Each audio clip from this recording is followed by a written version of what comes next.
Well, today, the Ides of March. It's March 15th. There you go, Shakespeare. Just ask Julius Caesar.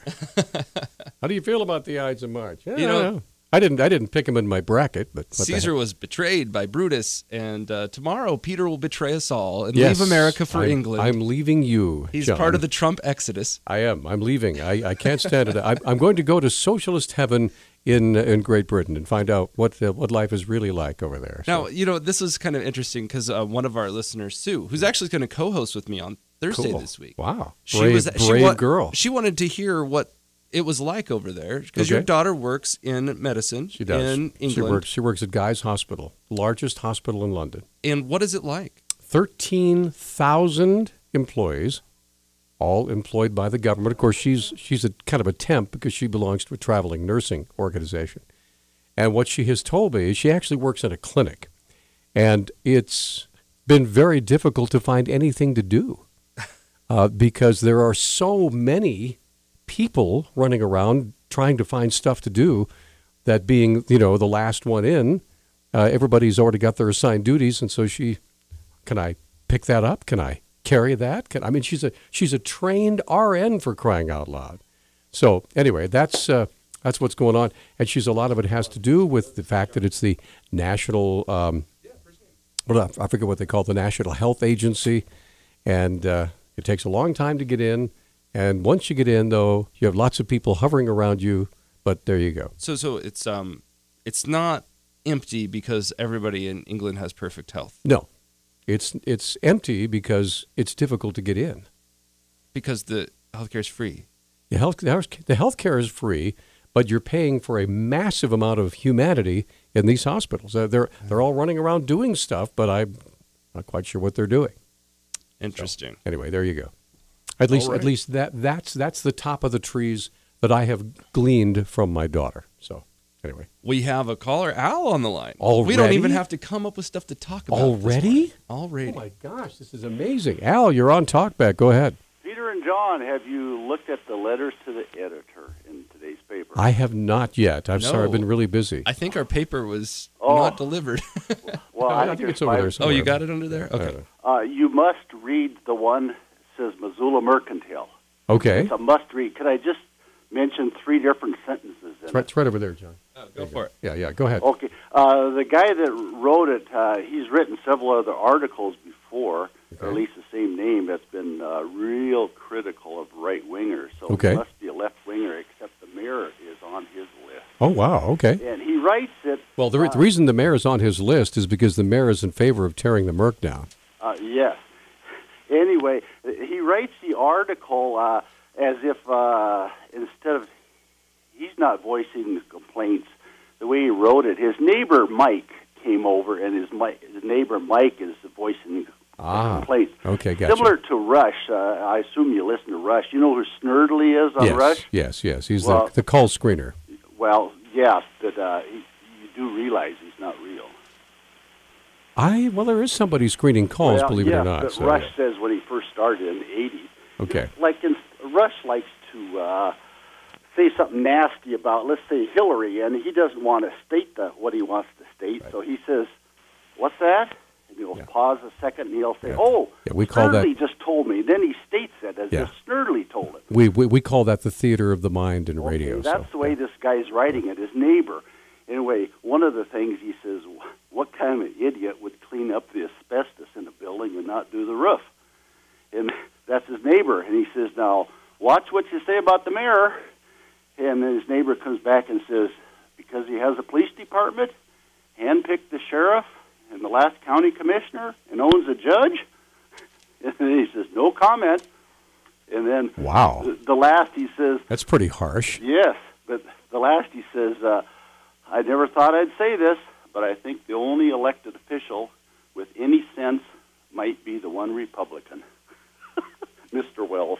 Wow, how about that? Anyway, that's my comment. All right, well, thanks for the call. It's a must-read. Appreciate that. Thank you very much. I could read this. It's not that long. Go ahead. City should have found problem. Neighbor Mike was at my door early. I came to talk about the Merc, said Mike. I told Mike that I was surprised that he cared about the Merc, and reminded him that his grandfather had always called it the company store. Ooh. It was the company store. And when it was the Bon and Macy's, regular people could only afford to go there when there was a sale. But that was the point. That was the point? I asked. That the point is, Mike said, once the city gets involved, everything went to hell. I asked Mike if he was referring to the low-interest loan the owners got to abate the asbestos. Exactly, Mike said. What kind of idiot would clean up asbestos in a building and not do the roof? Every old roof has asbestos in it, and every roof needs to be replaced at some time. Then they don't tell anyone until they try to sell it?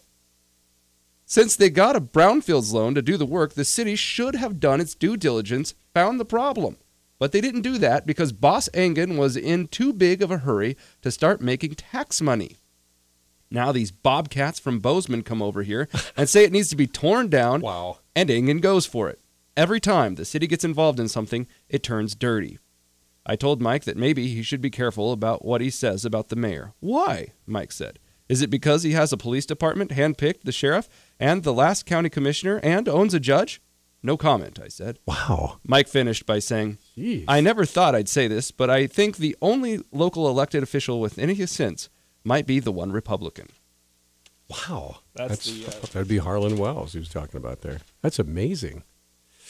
You know, we really haven't really discussed the Merc much on this show. We had one show about it, I think. Because it kind of is what it is. That brownfield loan thing that he brought up, though, is a pretty good point. I mean, anybody that knows about roofs and the way that they used to treat for fires, Right. is that they would put asbestos in the roof. Sure. If you've got asbestos in the walls, you should expect to have it in the roof. That's a big roof, John. Well, right. But the city pretended like they didn't know about it. Okay. Yeah, I got you. Right? Like, Oh, really?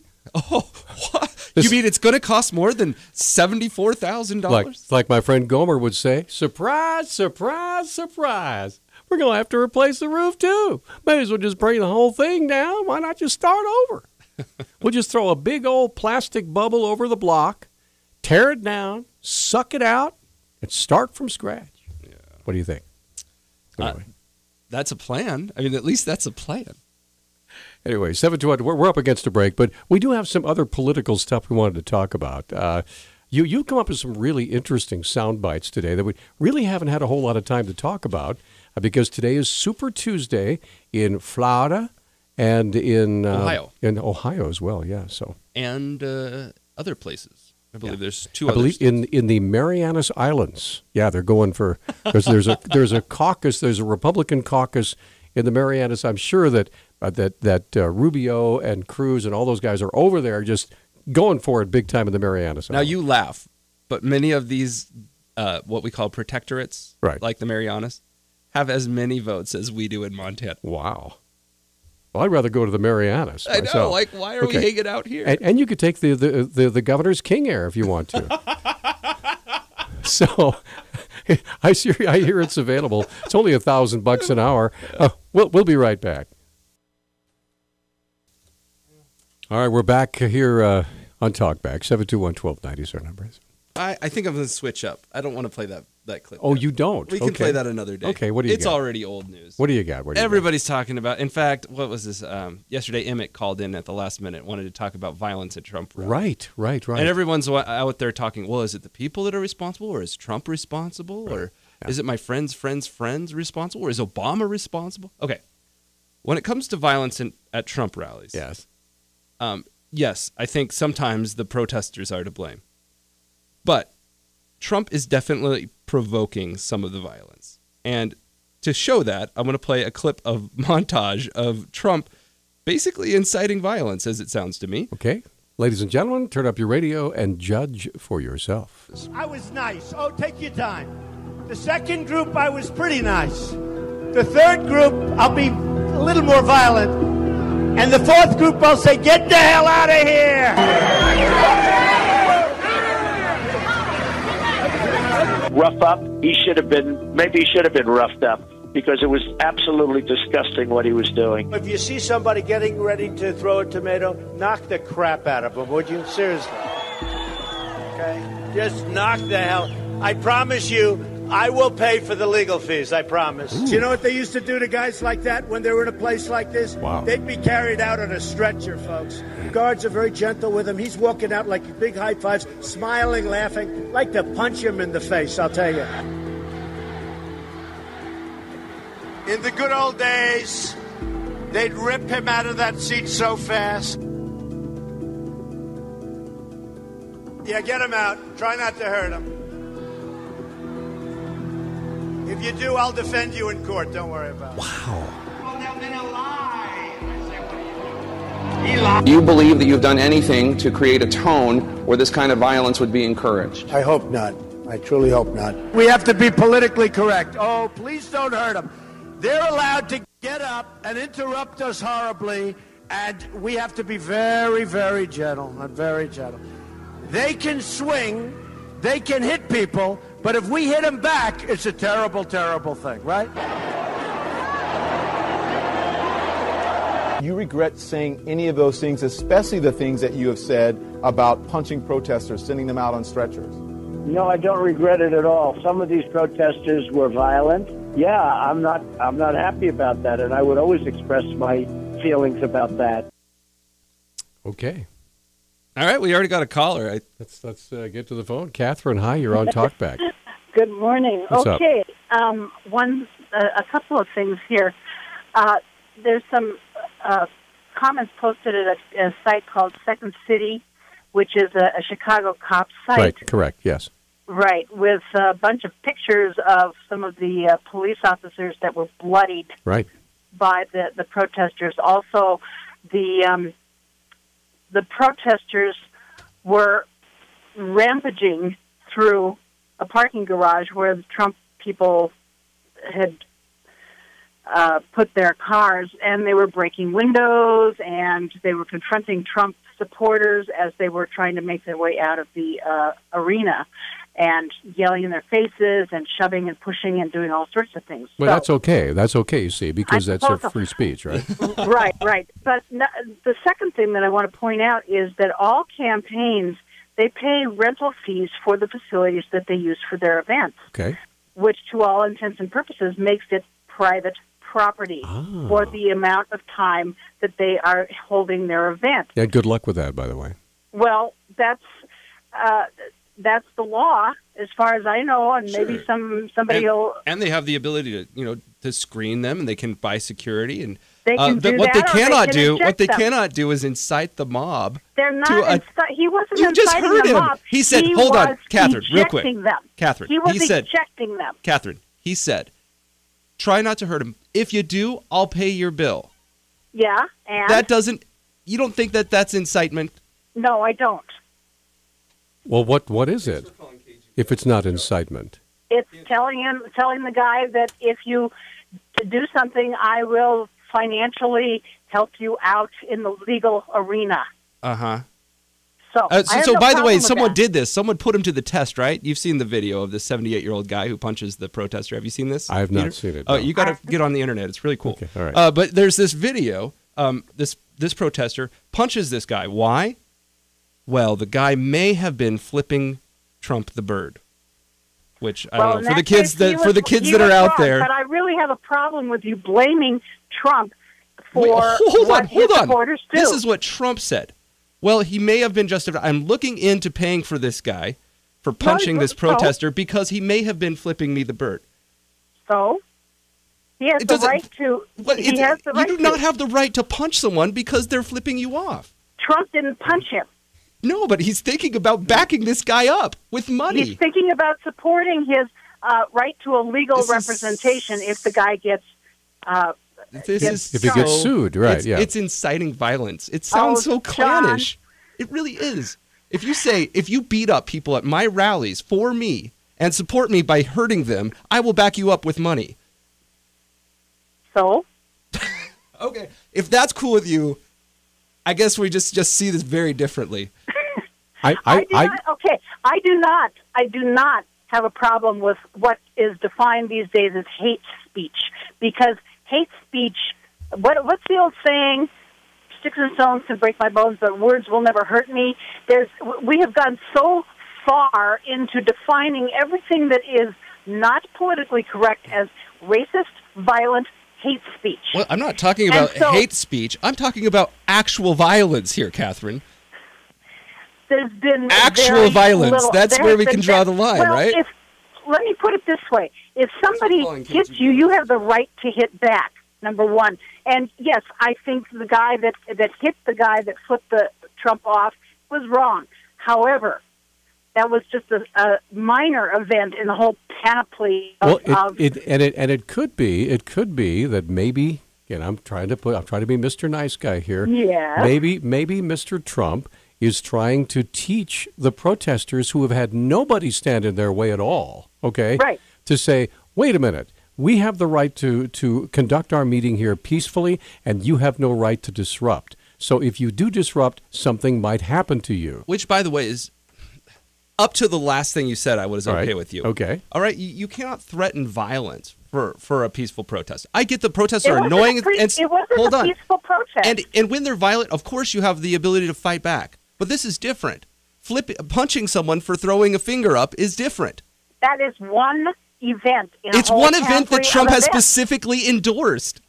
Oh, please, All John. Right. Okay, we're up against a break. Neither of you ever going to back down on this one. No, we're not. All right, thanks for the call, Catherine. That's why I love you. Okay, Candy and Tyler, going to get you guys on. We have a line open. Oh, and then we're just getting started. We're going to have to go fast, though. We got a caller coming in, our next guest, so we'll try to rip through these calls as fast as we can. Stay with us. We'll be right back. We're too busy arguing for me to jump in and do the music. We only have like 2.5 minutes to get 3 callers on. Real quick, Candy, what do you got? I believe George Soros is behind Black Lives Matter. Yes. And he claimed through MoveOn.org that he was responsible for it. And so they found out that Hillary had some hand in it, too. So don't be blaming Trump. Okay. Thank you. Thanks for the call. I think people that fund groups that are, pushing violence should also be called to task. But that doesn't justify Trump's actions. Tyler, go ahead. Hi. So he just doesn't like Donald. Okay. I wanted to give you guys a quick example of the kind of people that this protester group, a good example of them. You guys remember when the militia took over the empty federal building in Oregon? Yes. Yeah. And they happened to be carrying guns, and the government decided that they were a threat and all that. Well, that same exact weekend, on the other side of the continental United States, on the East Coast, there was a group of vandals that went into a Civil War cemetery and destroyed every tombstone they could find. They kicked them over, broke them. They did everything they could to destroy the past. And that's the example. Were they primarily Confederate graves? Yeah. Oh, yeah. Okay. Yeah. Okay. That's what it was all about. Okay. And so that's what you're looking at. You've got peaceful protesters that are willing to carry guns to protect themselves, that don't do any damage to anybody, and the government deems them bad. And you've got kids that are on the other side of the country that are literally destroying property and breaking things, and nobody even thinks or looks at them twice. So that's what we're looking at. Thanks for the call. Marilyn, we have 30 seconds. Go ahead. Well, I heard Rush talk about this yesterday, and I totally agreed with him. He said this is part of the reason why Trump has the support that he has, is because all of us on the right side have been at these peaceful protests over the years. We've seen the double standard where the left can be downright disgustingly evil and violent, and they get away with it. And finally, there's Donald Trump that is involved in a pushback here, and that's why people like him. Okay, thanks, Marilyn. Appreciate the call. And with that, we're out of time. Sorry, John. I know. I just okay. Now we have a guest coming up at the 9 o'clock hour. Yes, we do. Stay with us. We'll be back. Welcome back. Hour number 2 of Talk Back is brought to you by Bulls Eyewear. They offer some of the lowest prices in town on contact lenses. See their great selection at see Lynette at 2910 South Reserve.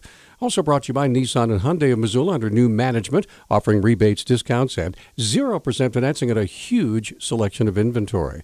And by Selway Armory at Stockyard Road. More guns and ammo than anyone in Missoula and the best prices in Montana. They are Montana's premier firearms dealer.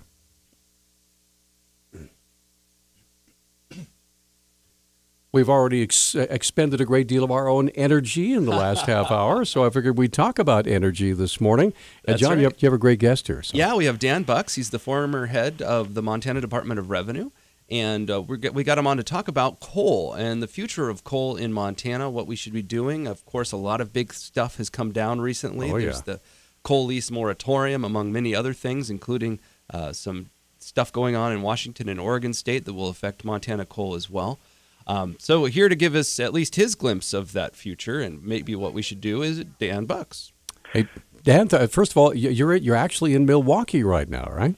Yes, we're here helping with family here in this location and with grandkids across the country. So we're centrally located right now, but our heart's in Montana, and we hope to get back there someday. In fact, we get back there very frequently to visit folks in Missoula. We were just there a few weekends ago when the Dairy Queen opened.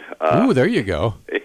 Which is always a great harbinger of spring in Missoula. Absolutely. Okay, let's talk about coal now. Now, tell me what is your involvement and interest in coal and what's going on with the coal industry now? Well, dating from my time with the Department of Revenue clear back into the early 1980s, I've been involved in federal leasing and royalty policies, trying to make sure that the taxpayer receives the right amount of money from the coal that they own. It dates back to the early 1980s. I was deputy director and helped lead the effort to assist the federal government in a joint state-federal mineral royalty auditing program that continues to this day. Again, the purpose was to help make sure that the taxpayers gets a fair return on the coal that they actually own. Federal coal is a big part of coal production in the West. 40% or better of the coal used for energy production in the United States is federal coal right now, and the lion's share, 85% of that, is in the Powder River Basin of Montana and Wyoming. So it's been an issue that I've been involved in for a long time, starting in the 1980s when I was deputy director, and again more recently when I was 2005 to 2013 when I was director of the department. So how well did you negotiate the deal? Did we get paid out pretty well, or did we fail? Well, the federal government doesn't do a very good job of it. That's the short answer. The evidence has been that for 30 years, or better than 30 years, the American taxpayer and the Montana taxpayer has been shortchanged by inadequate federal leasing policies. In 1982, Department of Interior sold 12% of America's coal in the Powder River Basin, and they sold it for only 40% of the market value of the coal. The American taxpayer was shortchanged in 1982 by $100 million in that one sale. And the evidence is it's never really changed. In 2013, the General Accountability Office and the Inspector General's Office of the Interior, two watchdog agencies, looked at the leasing program formally again and found that it was, again, still not, after 30 years, attaining the standard of the law, which is that leases should be sold, the coal should be sold at fair market value. And they cited problems after problems. So Interior had no choice because of these watchdog reports, which are mandatory to respond to. It's like a legislative audit at the state level. You have to respond to them. Interior had no choice but to try to address the problem once again. It's tried to before and has failed. This time we hope that they get it right. Now, Dan, let me jump in here for a second. The one question that comes screaming to the top of my head is, why? I mean, why, if the federal government owns the coal and the coal companies come to them to lease the coal to extract it and make money, then why didn't the federal government say, look, this is what it's going to cost, take it or leave it? Well, first of all, and this is Sunshine Week for the news media all across the country, where open government is the or making sure that government is open to the public and accountable to the public, is the theme for the media across the country. And the basic problem is that all these leasing processes are secret. And it was a secret, largely secret deal in 1982, where the coal was sold for only 40% of its value. And all of the leasing, especially since 1990, after the last leasing pause, they doubled down on the secrecy. And what happens is the coal is, and this gets a little technical here, but let me try to be as clear as I can be. Coal is leased only when the coal operator wants to lease it. It's not as though Interior was supposed to plan when the leasing was supposed to occur, was supposed to put together broad tracts of coal to invite competition. But instead, what they've done, especially since 1990, is that they've leased small tracts adjacent to existing mines. And they're not leased until the coal operator decides it's the right timing for them. It's the right timing for them to buy that coal at the least value possible. And basically, because these are small tracts next to existing mines, there's no competition on the bids. And so 90% of the bids today have only a single bidder. Now, Interior is supposed to set a minimum bid price, but the reports that I cited earlier found that Interior did a terrible job of setting the minimum bid price. And the basic problem is that with this, what is called lease by application process, it's impossible to find a comparable market value when you never sell in a free market. It is if all your sales are to monopoly purchasers, you never really can find the right price. You know, Don, if you don't mind, we're up against a commercial break here about every 10 minutes or so. So we're going to come back and jump into this, because this is something that I've always been confused about as to, why all the controversy about coal. I did not realize that these were all secret deals. So we're going to come right back. By the way, we have two lines open at 721-1290. You want to visit with Dan Bucks, talk about the coal industry and what it has meant and will continue to mean to, or not continue to mean to, Montana in just a minute. And we're back on Talkback. 721-1290 is our number. That's John King. I'm Peter Christian. Go ahead. Yeah, I have a quick question for you, Dan. It's something that's kind of hard for me to piece together. The story so far from you has been basically we've got a lack of open markets. We have basically certain coal companies being able to get what they want for the lowest dollar because there isn't a competition. There's backroom deals. And the taxpayer has been on the short end of the stick because we weren't getting the amount of tax revenue that we should have done through the leases. But my question for you is this. If they were getting such a great deal, why are so many of the coal companies going out of business and struggling? And maybe even with the best deals that they got in the past, maybe they weren't good enough. Well, there were substantial hidden subsidies, and in fact, the estimates are that the American taxpayer was shorted by over $1 billion a year for approximately 30 years from the sales that I was referring to, and they are the lease sales. That's when the coal that is owned by the public is sold to the companies. It's not tax revenue. It's the sale for the coal itself.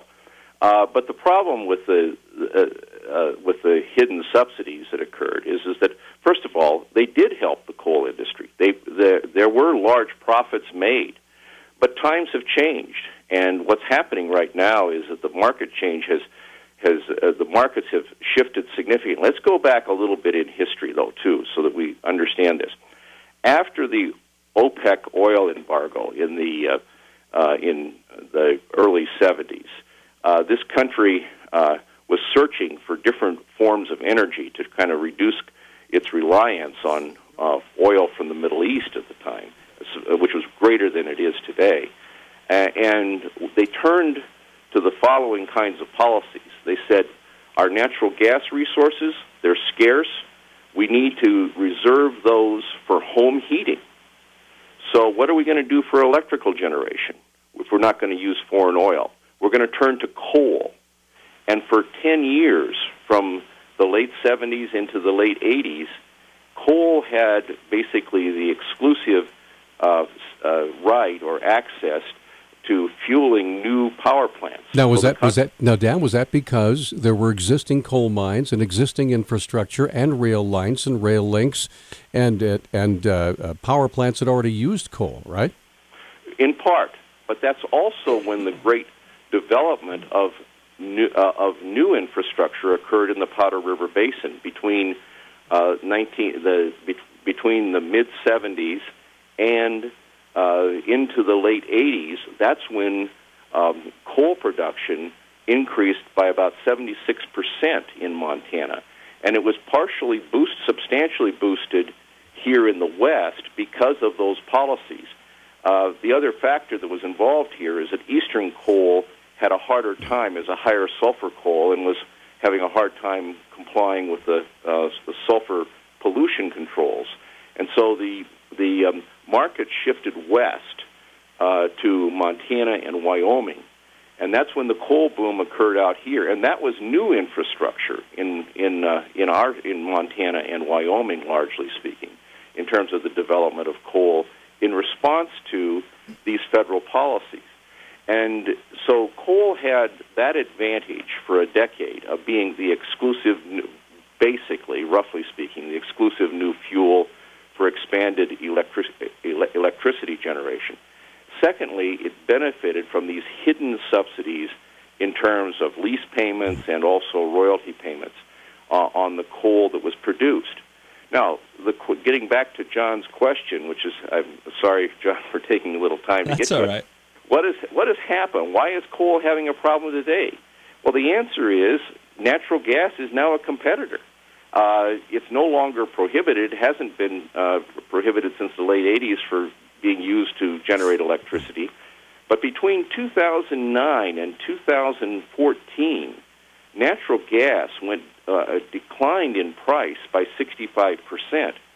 So last year, for the first time in the history of this nation, natural gas matched coal in terms of the amount of electricity produced. It was roughly even between natural gas and coal. Prior to that, coal exceeded natural gas generation substantially. Now, is a lot of that because of the natural gas output from fracking?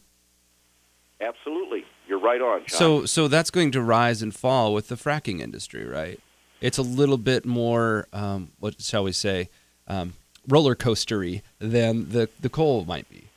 Well, potentially, but there's a lot of natural gas out there and continues to be produced, and at least I'm not acquainted with predictions that the natural gas is going to go away anytime soon, because there are still new plants being brought on that would utilize natural gas. But here's the interesting thing. Last year, wind power was the greatest source of new electrical generation capacity in the United States.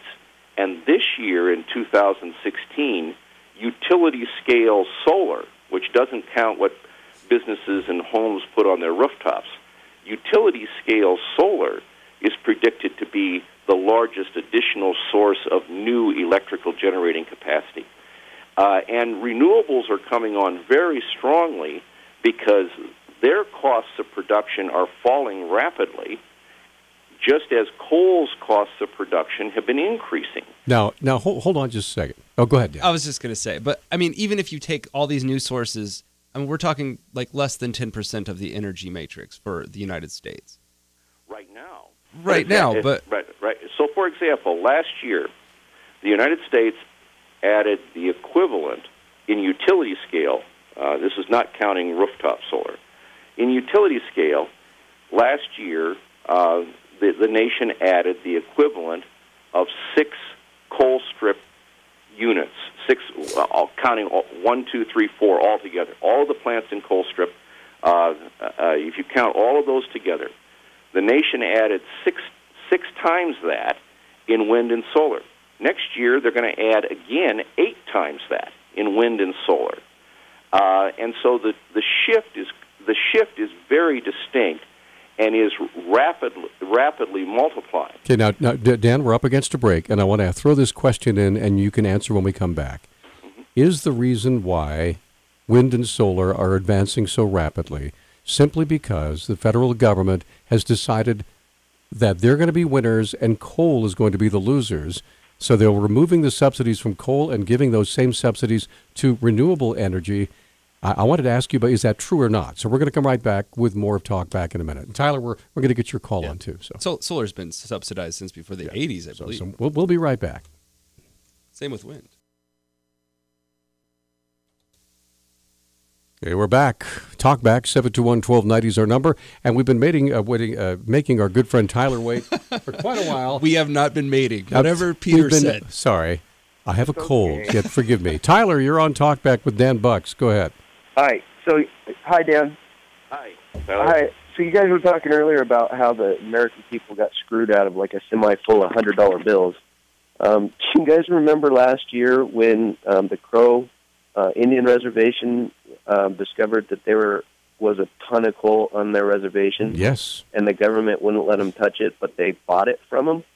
They paid them for the coal, and then the government said that they would extract it. I was wondering if maybe, Dan, if you could give us an update maybe on that sale. Did the Crow Indian Reservation make out like bandits? Did they get that semi-truck full of money that the people lost out on?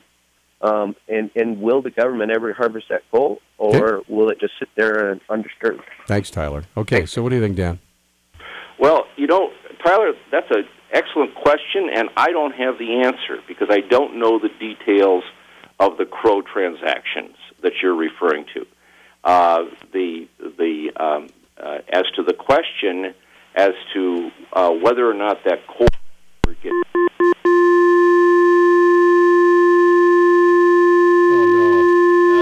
Dan. I cut him off. My big fat fumbly fingers. My apologies there. So we'll get Dan back. So. Well, you know what? We are close to a quick break. Let's hit the break while I get Dan lined up. 721, that might be him right there. 721-1290 is our number. 1-800-568-5309. Shame on me. I'll go have my fingers shaved and make them a little less fat and fumbly. So we'll be right back. That's okay. Okay, I went into the pencil sharpener and sharpened up my finger a little bit, so hopefully I won't cut off Mr. Bucks again. So, we were just talking at the before the finger attack on the phone line system. Yes. We were talking about the Crow Indian tribe and a coal lease that they had with the federal government, and we had a caller. Tyler was wondering whether or not the public is still getting hurt by these leases not being fair, I guess. Well, he was asking about particularly about how did the Crow tribe make out in terms of any transactions they've engaged in, and I said that I'm not privy to the information to be able to answer that very specific question as to whether or not leases are the coal is getting shortchanged. The answer is, the public has been shortchanged for over 30 years, and in fact will continue to be shortchanged because there's enough coal leased right now by the federal government to last about 20 years on average. In Montana, the leases, depending on the mine, stretch from a projected availability of between 15 years and about 32 years, and it averages out roughly at about 20 years of coal production that has already been leased, and those leases have already been granted at below market value, and so that's already cooked into the equation. Now, what Interior has done, and they really don't have a choice but to do it, is that they have, and this is the third time this has happened, and hopefully they'll get it right the third time, is that they have said we're going to evaluate the federal coal program. This is the third time they've done it, and for the third time they have said we will not issue new leases while we evaluate it because we can't continue to make the same mistakes while we're trying to figure out how to fix it. And so that's what they've just announced about a little more than a month ago, and that will proceed. They're estimating approximately 3 years for that. In the meantime, that will not affect existing production to any significant degree, if at all, because, again, 20 years of coal is already leased, and in Montana it's between 15 and 32 years, depending on which mine you look at. And that's already leased out there. And in addition, the work on the existing lease applications for reviewing all the things that need to be reviewed will go forward in Interior. It's just that a final decision won't be issued until the leasing pause is ended with the review and new policies are put into place for additional leases. And finally, there is a provision in the existing rules that if a mine does start running out of coal for current production, there's an emergency leasing provision, which Interior has indicated that they will utilize to keep production going. Now, Dan, you sound really optimistic about this lease moratorium. This is a very different tone than every other state representative that I've heard from. Let me give you a quote from Governor Bullock himself. Quote, "President Obama is wrong. And once again, Montana's working families are left bearing the brunt of his unilateral action. Of course, American taxpayers should get their fair value from coal leases, and of course there should be transparency in the process, but you don't shut down a program just to tinker with it. You fix it as you go. As this process moves forward, I'm going to demand Montana has a seat at the table." End quote. Well, Montana should have a seat at the table, and this is a good question. Montana should have a seat at the table, and the public should be watching this very carefully. And I want to go back and note one thing. I hope that Interior gets it right this time, because again, the taxpayer has been shorted seriously in this whole coal sale process in the past. The difficulty that Interior has is that the current system they use, which again is called the lease by application system, is really incapable of meeting the standard of the law, which is you have to achieve fair market value. It's kind of like entering a horse and buggy in an Indy 500 race. It just can't get the job done. So you've got to replace the current system with something else. Now here's what, if there's any source of optimism that one might express, is that there's a great model out there that comes right out of Montana state government that the Interior could adopt to use. And the model that has been used in the past in coal leasing in Montana was an open and transparent model where the state agency responsible for this, Department of Natural Resources and Conservation, working for the State Land Board, which consists of the 5 top elected officials in Montana, the Department of Natural Resources and Conservation, for the Land Board, contracted for a study of minimum bid values for a coal mine, and that study was made public. And then, as is the case, as required by our Constitution, the public got to look at that. The public got to comment on that as to whether or not their opinions as to whether or not that made sense or not. And the Land Board adopted a position. They went through one leasing process, didn't get the bids. Publicly, they changed the bid price, and then they got a lease entered into.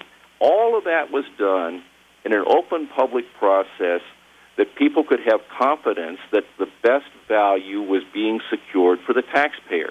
It's really pretty simple.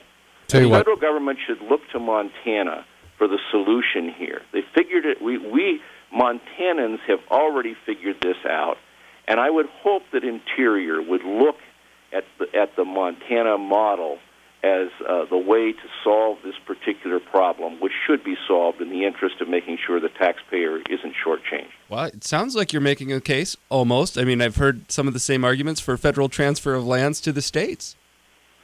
What I'm making a case for is that the federal government get the job done right, and they can look at the models that have been developed in Montana. I'm not sure that every other state has figured it out, because, there's an advantage in Montana. Montana has a state constitution with a strong public right to know provision and a strong requirement for public participation in government decision-making. And those two principles of the Montana Constitution have served the people well, and they enliven it with their own participation in government. Now, I'm not making a case here for anything with regard to who should manage what. I'm just making a case that if you're responsible for managing lands, you ought to do it right. Okay. And this is a case of where we do know how to do it right, because in fact Montana has figured it out. Okay, let's get a caller on. Pete, thanks for holding. You're on with Dan Bucks. Go ahead. Good morning. Good morning. The question I have is, Dan, in your former life in Montana, there's a coal trust, and its revenue streams go to several beneficiaries in the state. And whom would have the information and the knowledge about the stream flow from the coal trust into Montana for teachers' retirement and other things? And as the revenues get impacted in coal, who's going to be impacted? Okay, we're breaking up on this, Pete, so we're going to let him answer your question. So the Coal Tax Trust Fund is supposed to go to several beneficiaries, one teachers' retirement fund, things like that. As revenues go down, how is that going to be affected, Dan? Well, that's a very good question. And in terms of let's understand the allocation of the Coal Trust Fund. 1/2 of what is collected in coal severance taxes is put into a constitutionally protected trust that is not expended. Now, the interest is expended for various uses and various allocations, and including, according to the caller, the teacher's retirement. If those revenues, either the investment revenues or the current 1/2 that goes to current uses goes down, that will have to be replaced. And Montana needs to think about that very seriously. Coal is going to continue to be a part of the energy picture for some time, but probably playing a diminishing role. And now is the time, precisely, when Montanans and public officials should be talking about what other options there will be. And there are great opportunities for Montana because of the vast landscape, the wind, and the solar resources to replace coal with renewable sources. I was just going to ask you, we're up against a break. The one question I was going to ask you, will there eventually be a wind and solar tax trust fund or a natural gas trust fund to go into that same fund with coal? So we'll talk about that when we come back. We have two lines open. Dan Bucks talking to us about coal and where it's headed for Montana and for the country, perhaps even the world. We'll be right back. All right, it's Talk Back, rolling right along here this morning on this Ides of March day. If your name is Julius, watch your back, put it that way.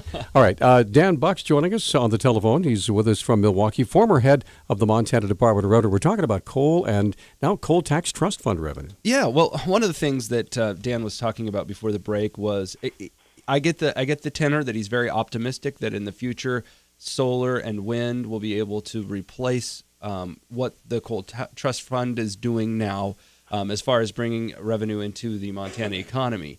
And it's my understanding that for each biennium, that's every 2 years when the legislature meets and they agree on the budget deal, right?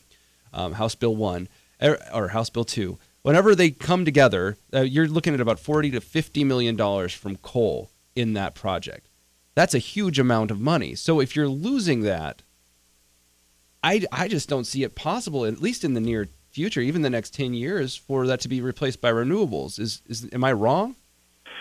Well, John, you ask good questions. And one fact I would probably want to point out is that $40-50 million, well, to all of us who balance our own budgets, or whether that sounds like a large sum, and it is, but it's really a very small percentage of the total state revenue picture.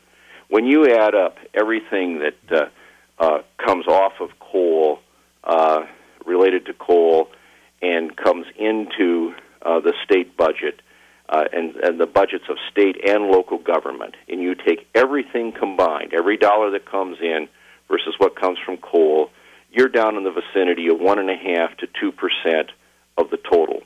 And so as a percentage of the total finances, it's relatively small. And we just need to keep that in mind. Are they real dollars that are being spent for other uses? Yes. But these are amounts of money that get replaced and changed every biennium. The income tax is the largest source of revenue for the state.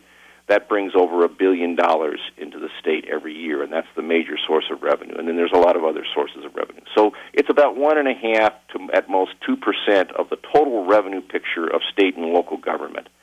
And that's just, please keep that in mind. But that doesn't mean it's unimportant. It is important. And there are, Montana has always been challenged to keep up with the times. And it is possible to adapt and change in response to changing conditions.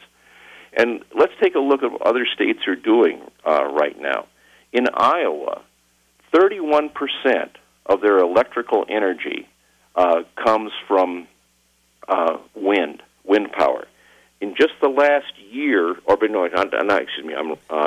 in just the last 4 years, they added nearly the equivalent, not quite, just shy of the equivalent of the 4 units of coal strip to their energy picture in Iowa.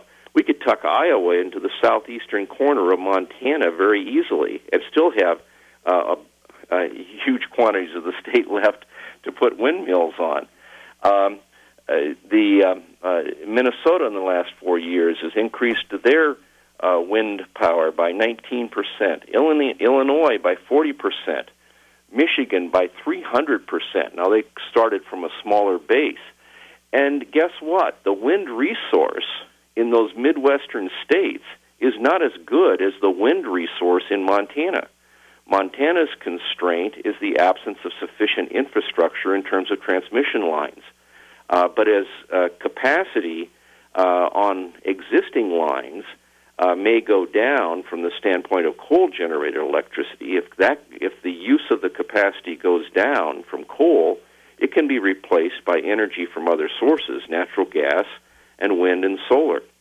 And again, I refer to Governor Meade of Wyoming.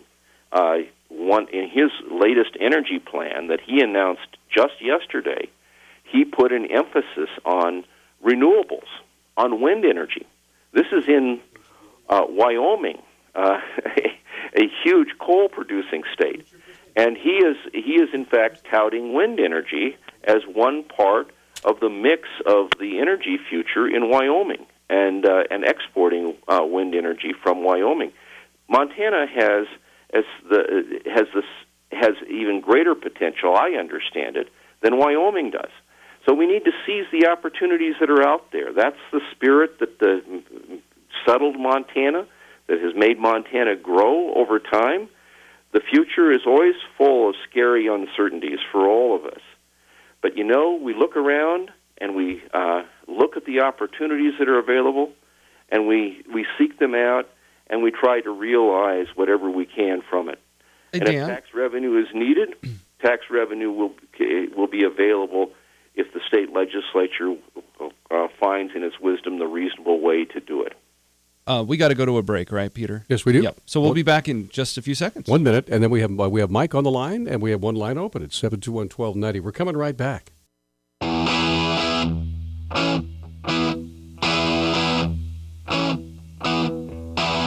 We're back on Talkback. 721-1290 is the number. Dan Bucks joining us, former head of the Montana Department of Revenue. Right, we're talking coal right now, and we do have a caller on the line who wants to visit with you. Mike, you're on with Dan Bucks. Go ahead. Thank you. I was noticing that Mr. Bucks is concerned about the short shrift that taxpayers got from the lack of transparency in the coal leasing program over the last 30 years. But at least we got some revenue out of it. And, you can always count on the federal government to botch up whatever job they're involved with. But I don't think, not leasing it, keeping it in the ground and receiving no revenue would have been an improvement on what we got.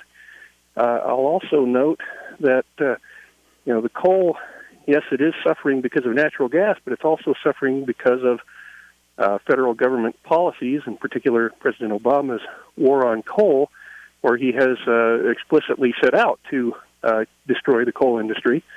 And, we also have the renewable portfolios that receive direct federal subsidies, not just cut rates on their raw materials. And we have state governments like Washington and Oregon that are tilting the playing field in favor of renewables by outlawing coal generation as part of their electricity portfolio. Now, I'm all for a level playing field, but you get the environmental people. There's an editorial in the Missoulian about every week saying, "Oh, renewables are the way to go. Oh, they're so economical. There'll be a benefit. There'll be an advantage." And I say, let's let the market decide. If they're that great, if we shouldn't need to have laws passed outlawing fossil fuel generation. We shouldn't need to have subsidies putting a thumb on the scale. We should have an open market and let all compete. Okay, Mike, and may the best energy source win. Thanks for the call. Your call, Mike. What do you think about that? So, Dan, what do you think? Yeah. Well, Mike, you covered a lot of ground there, and I appreciate all that is in what you presented there. In terms of a level playing field, that is, in my judgment, would be a good idea to try to work towards that. Government has never worked towards that in the energy area. It is, and some of that around the world, as you look at it, is because it becomes an extension of a nation's national security, because each nation wants to be sufficiently assured of its own energy supply that it does not become overly dependent on others who may not always be friendly to it. So the kind of lesson of history is that governments dabble a lot in energy policy because they're trying to make sure that they have the energy that they need to protect their citizenry. And it arises really out of that. And so oil and fossil fuels have enjoyed a long run of subsidies in the form of the tax code and favorable leasing rules. And if you sum those up, I think the current subsidies pale in comparison. So, Dan, that go to the renewables. Yes, I'm sorry. Before we run out of time, I was hoping that we might be able to grab that from you. What is your prescription for Montana? You kind of gave us your hopes for what the federal government would do. Good luck with that. Mike, I guess, what do you think we should do as Montanans inside the state? You still there, Dan? As far as the future of coal. I heard that question being asked to. I heard that question being asked to Mike, but you're directing that to me. Yeah. I'm sorry, I was directing it to you, Dan. Mike's not on the line with us anymore. Okay. So my question for you is before we run out of time, as Montanans in Montana, in the state, what should our governor, what should we be working for as far as the future when it comes to coal policy and energy policy? Well, I think that that we need to look. The state should look at the opportunities that are out there and trying to get a handle on where the markets are moving. The state is not able by itself to change a lot of the things that are determined by two larger forces, which is a global marketplace, a national marketplace on the one hand, and the federal government. But within that, you have to realistically look at the opportunities that are available.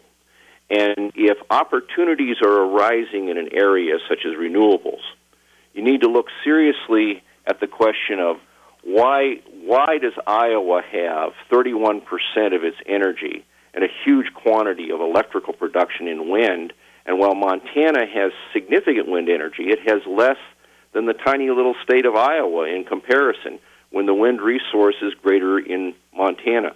And you have to look at questions of, well, how do we get the transmission lines and the other facilities in place that enable wind and solar to be utilized? I think you talk to the leaders in the industry, nationally and internationally, and you ask them what the possibilities are. Another thing that has just happened, on March 3rd, there was an interesting story that didn't get much attention because it was really aimed at the professional technicians in the electrical industry. But the U.S. Department of Energy, in one of its research agencies, has gone out on the limb and said that they have found the holy grail of new battery technology. They didn't announce details because obviously there's new announcements in the works from higher officials. But you've got to follow technological changes. If there is new battery storage technology that comes out, that's going to help the renewables industry solve its problems of the fact that the wind only blows at certain times of the day and the sun only shines during the daylight hours. And so that intermittency problem, there are solutions to it in terms of balancing the power, but there are new energy storage technologies that are coming out. Montana should take a look at what opportunities there are for that technology to be applied within the state. And Dan, with that, I hate to do this to you. We're almost completely out of time. We got like 30 seconds left in the program. Well, as far as batteries are concerned, whatever's giving you energy is what we should research, I think. We're going to plug right into you. Hey, Dan, it's been a pleasure visiting with you. Thank you so much, and we look forward to visiting with you again, okay? Well, thank you. You guys ask great questions. I've enjoyed this show. Thank you very much. All right, you take care. Have a good day, Dan. Bye-bye. All right, there you go. And tomorrow we'll be speaking about the third Super Tuesday this year. Yes. With Rob Saldin from the Political Science Department at the University of Montana. And I just want to say goodbye to everybody. I'm going to be gone for a few days, go to see my daughter over across the pond in London. And so wish me luck. Bye.